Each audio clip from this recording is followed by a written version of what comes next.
L'habitat, qui semblait être le maillon faible des projets de développement du Gabon, passe peu à peu d'une simple volonté politique à une concrétisation sur le terrain. Le quartier Tchengué à Port-Gentil vibre en effet depuis quelque temps au son des pelles, règles, truelles et autres matériaux de construction. Des logements comme des champignons sortent de terre. Sur les lieux, le président de la République pour toucher du doigt le niveau d'avancement des travaux.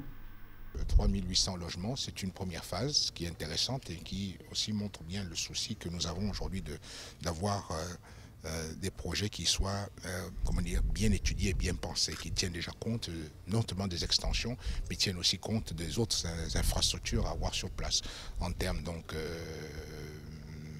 sanitaire, donc centre médical, aussi pour l'éducation, pour que les enfants n'aient pas à traverser toute la ville pour être scolarisés. Donc tous ces espaces sont réservés. Réservation faite aussi pour tous les bâtiments administratifs, y compris la sécurité pour police, gendarmerie. Et donc j'ai demandé aussi pour les sapeurs-pompiers. Donc tout cela est tenu, on en tient compte dès le départ. L'espace en forme de dorade aménagé entre le continent et le littoral devra tenir compte de l'impact environnemental. C'est la loi et nous sommes assez vigilants pour que toutes les entreprises respectent, fassent d'abord les études d'impact environnemental et respectent tous les nouveaux codes que nous avons en matière de construction.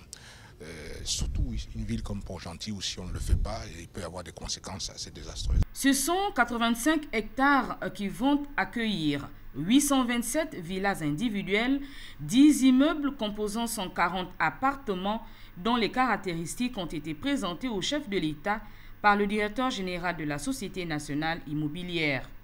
Les logements, Monsieur le Président, sont entièrement finis. C'est des logements clés en main. Et les prestations sont vraiment de qualité.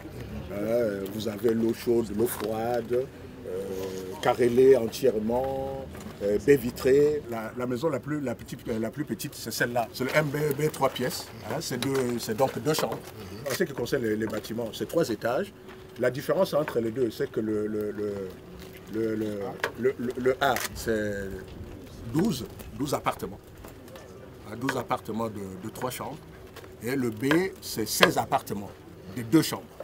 31 millions de francs CFA, c'est le coût minimum d'une villa, ce qui du coup peut laisser sceptiques les Gabonais économiquement faibles ou même les fonctionnaires moyens désireux d'acquérir un logement décent. Nous prévoyons des mécanismes pour l'accès à la propriété. Ceci dit, comme l'on me l'a fait remarquer, si vous deviez en même temps acheter le terrain, avoir le titre foncier, vous deviez viabiliser le terrain, plus la construction, et la construction terminée, totalement équipée, je pense que vous auriez dépensé beaucoup plus de 30 millions. Sachant compter sur celui qui dit ce qu'il fait et fait ce qu'il dit, les Gabonais peuvent d'ores et déjà jubiler à l'idée que la politique sociale en matière de logement sera appliquée selon les directives qui seront données par Ali Bongo Ondimba.